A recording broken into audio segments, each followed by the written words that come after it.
एक बार व्यास जी के मन में ब्याह की अभिलाषा हुई। उन्होंने जाबाली मुनि से कन्या मांगी। जाबाली ने अपनी चेटिका नाम की कन्या उन्हें दे दी। चेटिका का दूसरा नाम पिंगला था। कुछ दिनों के बाद उसके गर्भ में सुखदेव जी आए। 12 वर्ष बीत गए पर वे बाहर नहीं निकले।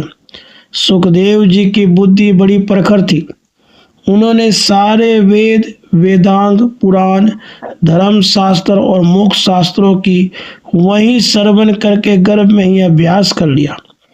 वहां यदि पाठ करने में कोई भूल होती तो सुखदेव जी गर्भ में से ही डांट देते। इधर माता को भी गर्भ के बढ़ने से बड़ी पीड़ा हो रही थी। यह सब देखकर व्यास जी बड़े विस्मित हुए। उन्होंने गर्भस्थ बालक से पूछा, तुम कौन हो? सुखदेव जी ने कहा, जो 84 लाख योनियां बताई गई है उन सब में मैं घूम चुका हूँ। ऐसी दशा में मैं क्या बताऊं कि कौन हूँ। व्यास जी ने कहा, तुम बाहर क्यों नहीं आते? सुखदेव जी ने कहा, भयंकर संसार में भटकते भटकते मुझे बड़ा वैराग्य हो गया, पर मैं जानता हूँ गर्भ से बाहर आते ही वैष्णवी माया के शपथ से सारा ज्ञान वैराग्य हवा हो जाएगा। इसलिए मेरा विचार इस बार गर्भ में रहकर ही योगाभ्यास में तत्पर हो मोक्ष सिद्धि करने का है। अंत में व्यास देव जी के वैष्णवी माया के न स्पर्श करने का आश्वासन देने पर वे किसी प्रकार गर्भ से बाहर तो आए, परंतु तुरंत ही वन के लिए चलने लगे। यह देख व्यास जी बोले, बेटा मेरे घर में ही ठहरो, मैं तुम्हारा जात कर्म आदि संस्कार तो कर दूं।